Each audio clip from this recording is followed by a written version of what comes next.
आज मैंने दिल्ली के मुख्यमंत्री का कार्यभार संभाला है, जिम्मेदारी संभाली है। आज मेरे मन की वही व्यथा है जो भरत जी की थी। जिस तरह भरत जी ने 14 साल तक भगवान श्री राम की खड़ाऊ रखकर अयोध्या का शासन संभाला, उसी तरह से आने वाले 4 महीने के लिए मैं दिल्ली सरकार चलाऊंगी। इसीलिए हम भगवान श्री राम को मर्यादा पुरुषोत्तम कहते हैं। उनकी जिंदगी हम सबके लिए मर्यादा और नैतिकता की एक मिसाल है। बिल्कुल उसी तरह अरविंद केजरीवाल जी ने इस देश की राजनीति में मर्यादा और नैतिकता की एक मिसाल कायम की। उन पर झूठे मुकदमे लगाए, उनको गिरफ्तार किया, उनको 6 महीने तक जेल में रखा। जब अरविंद केजरीवाल जी को सुप्रीम कोर्ट ने जमानत दी तो उन्होंने कहा कि अरविंद केजरीवाल जी की गिरफ्तारी एक दुर्भावना के तहत हुई।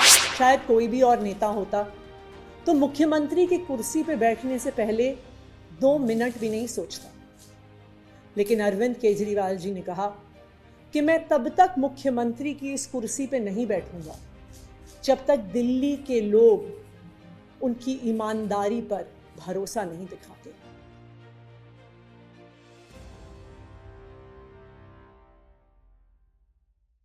आज मैंने दिल्ली के मुख्यमंत्री का कार्यभार संभाला है, जिम्मेदारी संभाली है।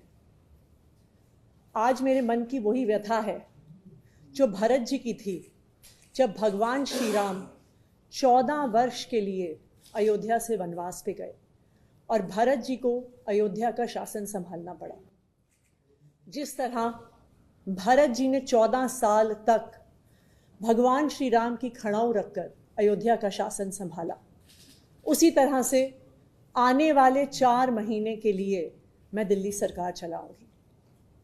भगवान श्री राम ने अपने पिताजी द्वारा दिए गए एक वचन को निभाने के लिए 14 साल का वनवास स्वीकार किया।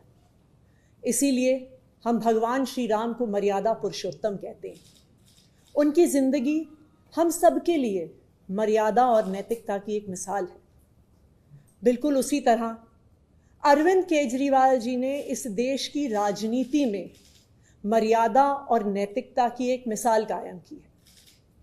पिछले 2 साल से भारतीय जनता पार्टी ने अरविंद केजरीवाल जी पर कीचड़ उछालने में कोई भी कसर नहीं छोड़ी। उन पर झूठे मुकदमे लगाए, उनको गिरफ्तार किया, उनको 6 महीने तक जेल में रखा। जब अरविंद केजरीवाल जी को सुप्रीम कोर्ट ने जमानत दी तो उन्होंने कहा कि अरविंद केजरीवाल जी की गिरफ्तारी एक दुर्भावना के तहत हुई है।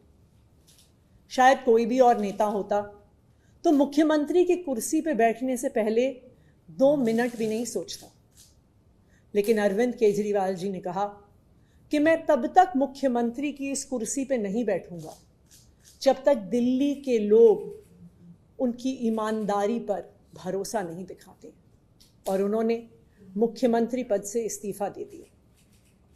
लेकिन दिल्ली के मुख्यमंत्री की कुर्सी, ये कुर्सी अरविंद केजरीवाल जी की है। मुझे पूरा भरोसा है कि फरवरी में 4 महीने में जो आने वाले चुनाव हैं, दिल्ली के लोग अपने प्यार के साथ, अपने आशीर्वाद के साथ, अपने भरोसे के साथ फिर से अरविंद केजरीवाल जी को मुख्यमंत्री की कुर्सी पर बैठाएंगे। तब तक ये कुर्सी इसी कमरे में रहेगी, अरविंद केजरीवाल जी का इंतजार करेगी। धन्यवाद।